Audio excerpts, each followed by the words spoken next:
Milton Friedman was an American economist, statistician, and writer who taught at the University of Chicago for more than 3 decades. He was a recipient of the 1976 Nobel Prize in Economic Sciences, and is known for his research on consumption analysis, monetary history and theory, and the complexity of stabilization policy. As a leader of the Chicago School of Economics, he profoundly influenced the research agenda of the economics profession. A survey of economists ranked Friedman as the second most popular economist of the 20th century after John Maynard Keynes, and The Economist described him as the most influential economist of the second half of the 20th century. Possibly of all of it. Now, obviously, if men are going to live in a society, there is no way in which you can have absolute freedom. There is a famous dictum of a Supreme Court justice that my freedom to move my fist is limited by the proximity of your chin. In a society in which there are many people, freedoms are bound to interfere one with the other. We are bound to have limits.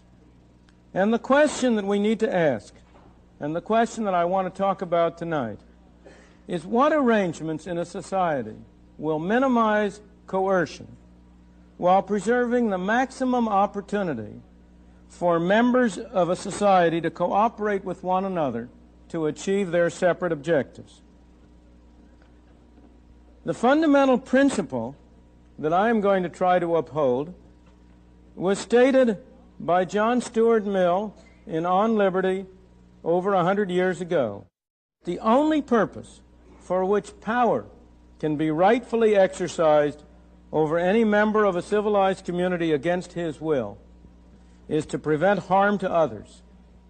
His own good, either physical or moral, is not a sufficient warrant.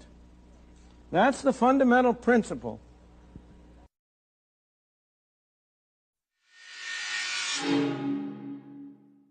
And that is by democratic means, by allowing the people to express their views. I have been fascinated by the fact that in country after country you have a paradox.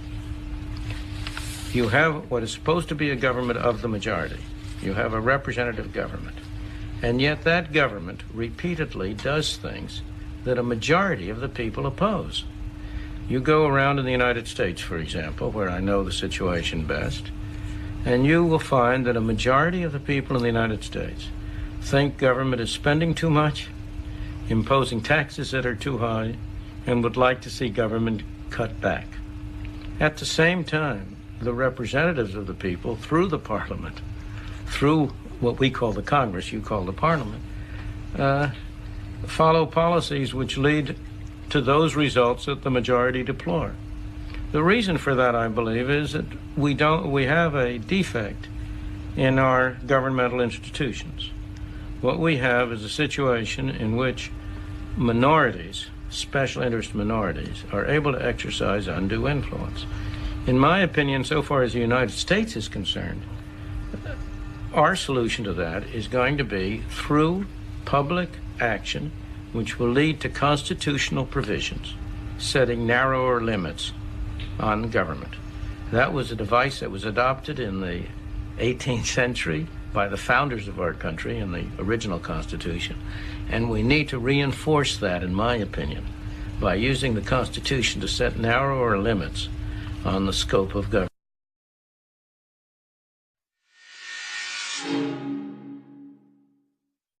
The laws of the market work as well in the political arena as they work in the economic arena. We have, all of us, had a tendency to look at economic organization and political organization in very different ways. When we come to the economy, as economists, political scientists, and whatnot, we say, well, it has laws of its own. We ask, if you change this, what will happen? And we say, of course, we will treat people in the market as pursuing their own interest. The worker will try to get the highest wage, the consumer will try to get the lowest price, the employer will try to get the best deal, the producer will try to make the most profit. But then when we come to the political arena, we tend to look at it a little differently.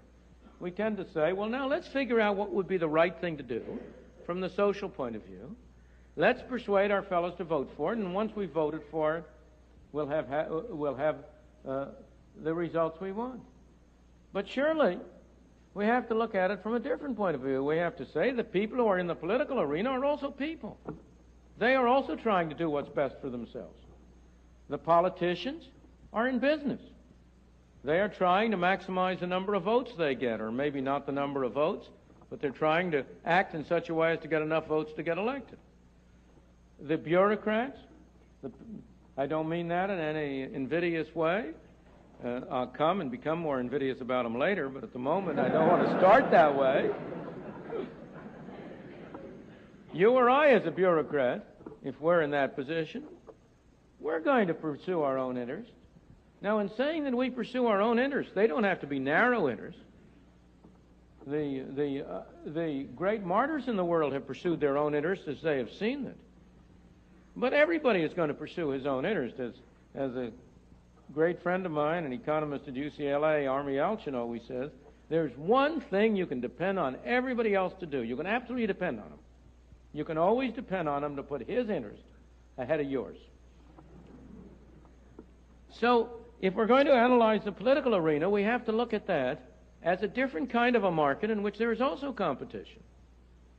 If the government is going to distribute $1 million for whatever program, no matter how, it will pay people to spend up to $100 million to get it to go to them instead of somebody else.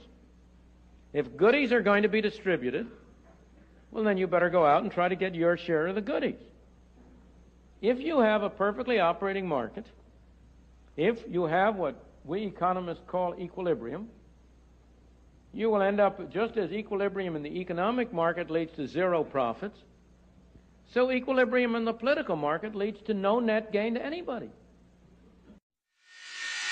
Give them the benefit of the doubt. Assume their motives are good. You know, there's an old saying about the road to hell being paved with good intentions.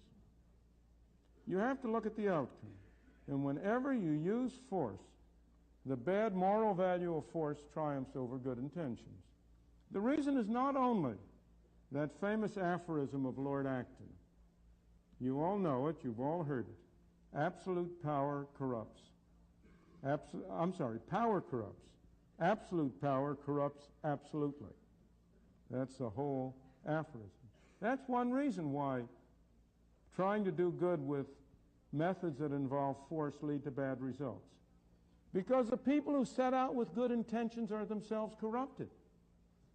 And I may add, if they're not corrupted, they're replaced by people with bad intentions, who are more efficient at getting control of the use of force.